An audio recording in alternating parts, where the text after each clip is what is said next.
तो बच्चों इस वीडियो में डिस्कस करेंगे क्लास 8 सब्जेक्ट साइंस के कंपार्टमेंट पेपर को, जो कि लास्ट सेशन का है। कंप्लीट पेपर का सॉल्यूशन दोनों मीडियम में एक साथ डिस्कस करेंगे इसी वीडियो में, ध्यान से देख लो। और जो बच्चे सोचते हैं कि पेपर हार्ड आता है तो टेंशन नहीं लेना, पेपर इजी ही होता है। कंपार्टमेंट टॉपिक से रिलेटेड जितने डाउट होते हैं सभी टॉपिक पर मैं अलग अलग वीडियो बना चुका हूँ, चैनल पर देख लेना। तो ध्यान से देख लो, प्रैक्टिस कर लो। इसके साथ में आपको प्रैक्टिस पेपर सॉल्व करना है, अपलोड है दोनों मीडियम में। साथ में मिड टर्म पेपर और एनुअल पेपर दोनों शिफ्ट के मॉर्निंग इवनिंग के देखकर question paper with answer upload हैं। कमेंट में प्लेलिस्ट की लिंक मिलेगी, देखकर प्रैक्टिस उसकी भी कर लेना, ठीक है। काफ़ी रहेगा, काफ़ी क्वेश्चन आपको मिलेंगे। तो सीधा आ जाओ क्वेश्चन पर, ध्यान से देखो, ठीक है। पहले हिंदी में फिर इंग्लिश में। पहला क्वेश्चन है, निम्नलिखित प्रश्नों के उत्तर निर्देशानुसार दीजिए। पहला है, टाइफाइड और क्षय रोग किसके कारण होते हैं? तो जीवाणु। दूसरा, डैश एक गहरे रंग का अप्रिय गंध वाला तेलीय द्रव है, तो क्या है? पेट्रोलियम। पेट्रोलियम हो जाएगा आंसर।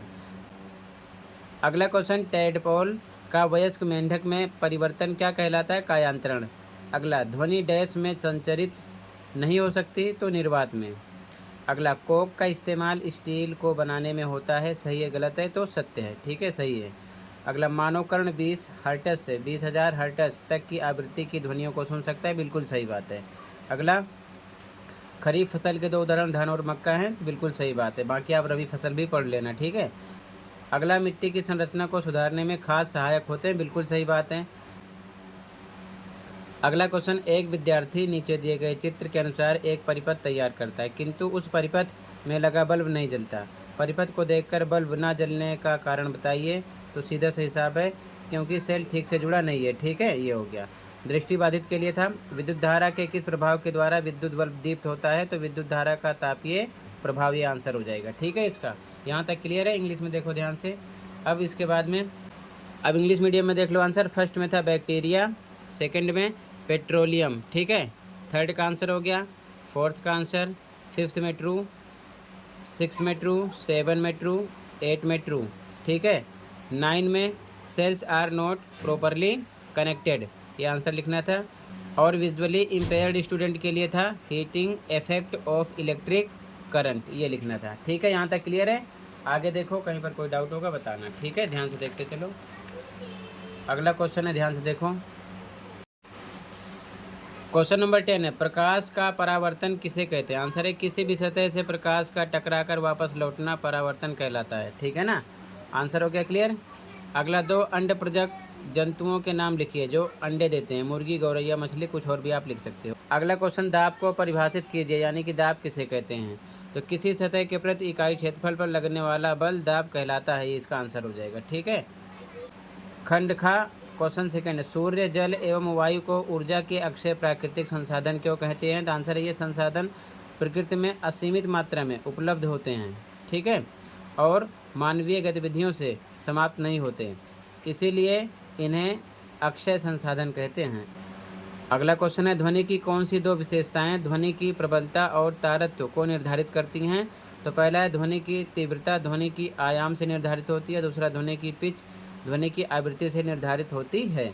अगला क्वेश्चन, एक विद्युत कर्मी जब भी विद्युत के उपकरण की मरम्मत करता है तो रबड़ के दस्ताने और रबड़ के चप्पल पहनता है, क्यों?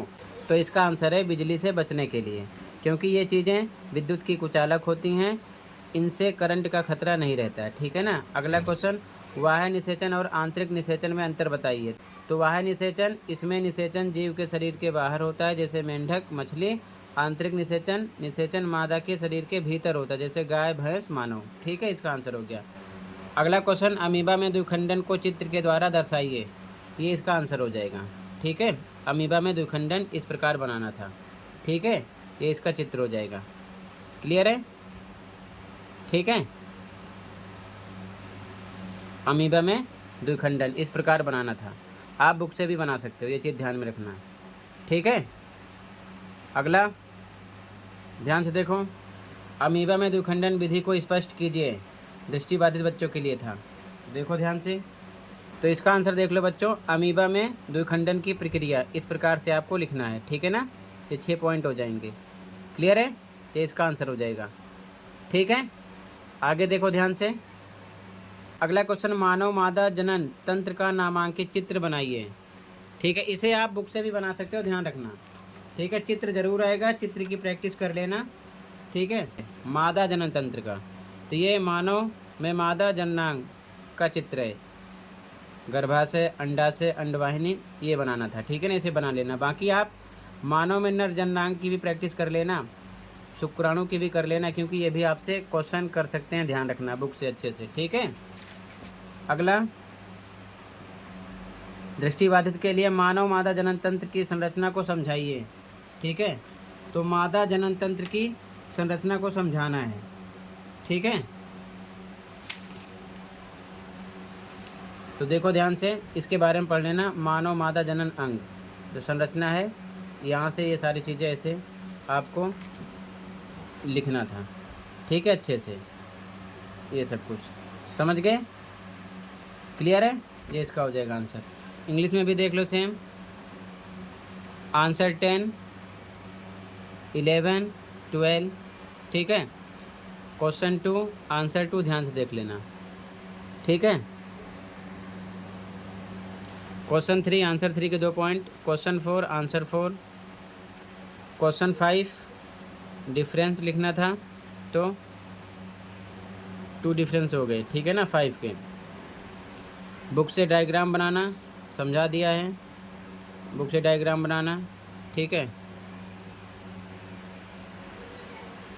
इसका आंसर है ये। ठीक है, बाकी आप ये बुक से अच्छे से और बड़ा करके लिखना। ठीक है, डायग्राम के साथ में लिखा है ये, ध्यान रखना। ठीक है ना, आगे देखो ध्यान से।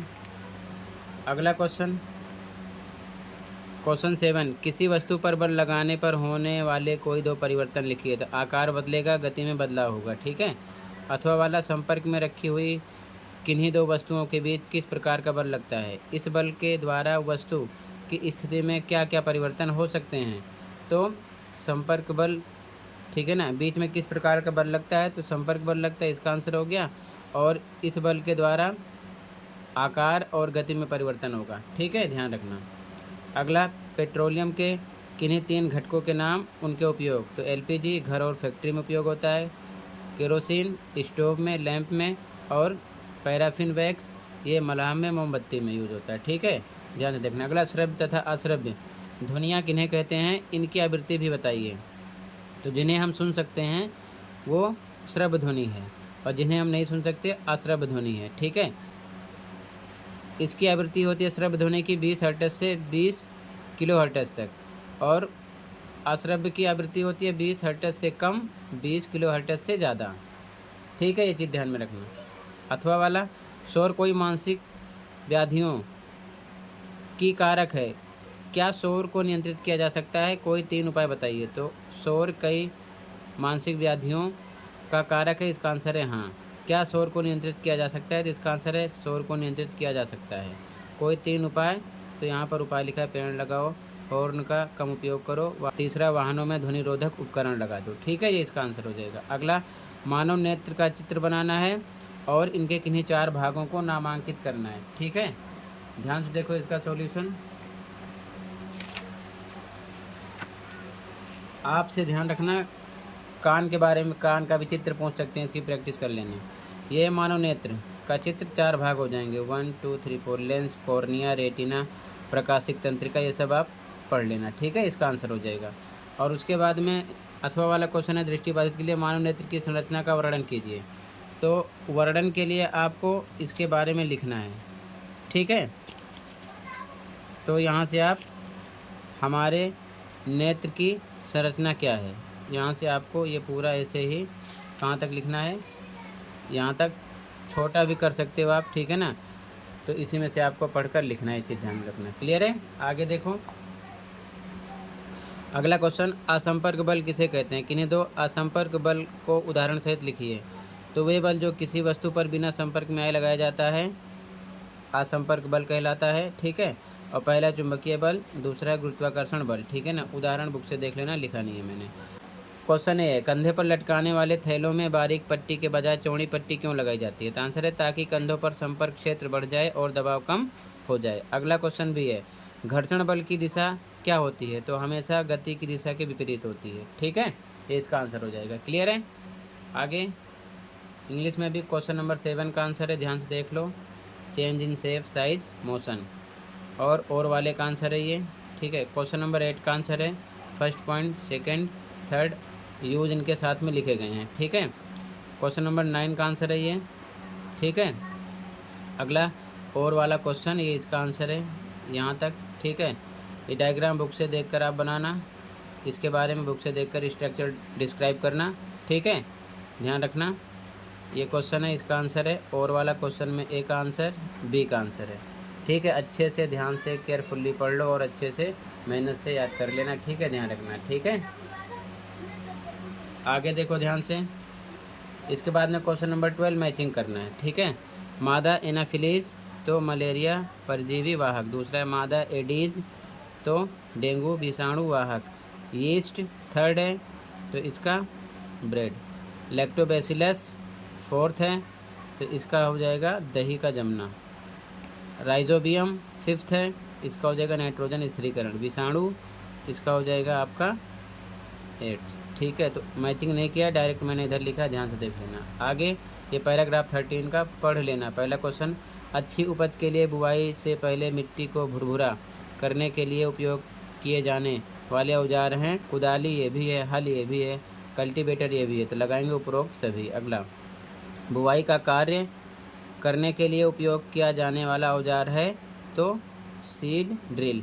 ठीक है, बी ऑप्शन हो जाएगा। इंग्लिश मीडियम में भी सेम, फर्स्ट की मैचिंग एफ से थी, इसी प्रकार सेकंड का है, थर्ड, फोर्थ, फिफ्थ, सिक्स इधर लिख दिया, ध्यान से देख लेना मैचिंग। ठीक है, 13 का फर्स्ट ऑल ऑफ दीज, तीनों करेक्ट हैं, ऑल ऑफ दीज डी लगाएंगे। सेकंड में seed drill, B option correct है।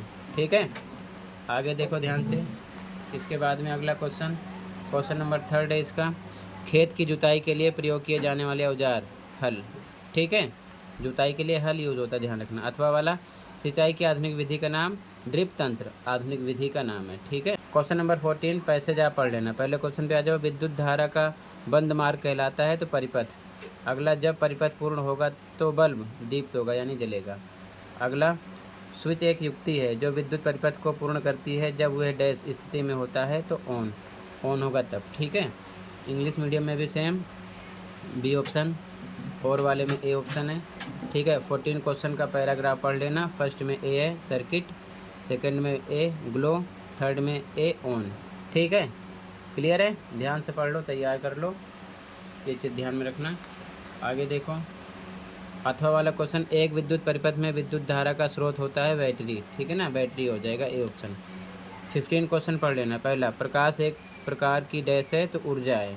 ठीक है, सेकंड वाला, नेत्र में स्थित परितारिका डैश का नियंत्रण करती है, प्रकाश की मात्रा का नियंत्रण करती है। अगला, श्वेत प्रकाश डैश रंगों वर्णों का मिश्रण है, 7 रंगों का मिश्रण है। ठीक है, और वाले में ए ऑप्शन हो जाएगा, इधर भी सेम। 15 के फर्स्ट में ए ऑप्शन एनर्जी, सेकंड में ए ऑप्शन हो जाएगा, थर्ड में हो जाएगा 7 डी ऑप्शन। ठीक है, क्लियर है? आगे देखो ध्यान से। अगला, और वाला क्वेश्चन, निम्नलिखित में से कौन श्वेत प्रकाश का भाग नहीं है? तो डी काला। अथवा वाला देख लो, को ये करना था, पैरा पढ़ लेना। प्रकाश एक प्रकार की ऊर्जा है जो हमें डैश के योग्य बनाता है तो देखना। ठीक है ना। सेकंड, हम किसी वस्तु को तब देख पाते हैं जब डैश किरण परावर्तन के पश्चात हमारे नेत्रों में पहुंचती है तो परावर्तित किरण। ठीक है ना।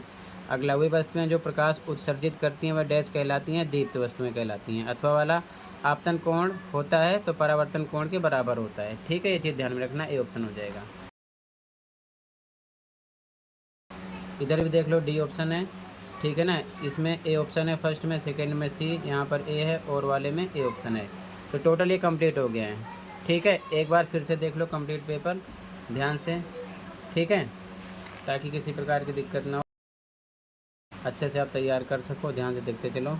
ठीक है, जो डायग्राम की बात है, डायग्राम आप बुक से तैयार कर लेना और और भी डायग्राम तैयार कर लेना, उसमें से डायग्राम आपको 2-3 मिल जाएंगे, ध्यान रखना पेपर में, ठीक है। ध्यान से देखते चलो, डायग्राम आप बुक से तैयार करना, ठीक है, ये चीज़ ध्यान में रखना। तो ध्यान से देखते चलो। ज़्यादा तैयारी के लिए कमेंट को चेक कर लेना, प्लेलिस्ट मिलेगी। प्लेलिस्ट में आपको mid term paper, annual paper दोनों शिफ्ट के मॉर्निंग इवनिंग प्रैक्टिस पेपर मिल जाएंगे विद सॉल्यूशन, देखकर आप प्रैक्टिस कर सकते हो, तो कर लेना, ठीक है। अच्छे से मेहनत करो, पेपर इजी आएगा, डिफ़िकल्ट नहीं आएगा। पढ़ाई पर फोकस करो, आराम से पास हो जाओगे, किसी के कहने मत आओ, ठीक है। कंपार्टमेंट में बहुत सारे बच्चे पास होते हैं, ये चीज़ ध्यान में रखना, ठीक है। बस जी जान लगाकर तैयारी पर फोकस करो, ये चीज़ ध्यान में रखना। कंपार्टमेंट पेपर जब आपका हो जाएगा तो सॉल्यूशन भी अपलोड हो जाएगा, उसके लिए भी आप चैनल को सब्सक्राइब कर सकते हो, क्योंकि चैनल पर सभी पेपर के सॉल्यूशन अपलोड होते हैं क्लास 6 to 12 के, ठीक है। अलग अलग प्लेलिस्ट मिलेगी, आप देख सकते हो। तो टोटल बच्चों जितने क्वेश्चन थे ये मैंने कंप्लीट कर दिया, अच्छे से देख लो, तैयार कर लो। तो मिलते हैं बच्चों अगली वीडियो में, कहीं पर कोई डाउट है कमेंट कर सकते हो। Thank you for watching.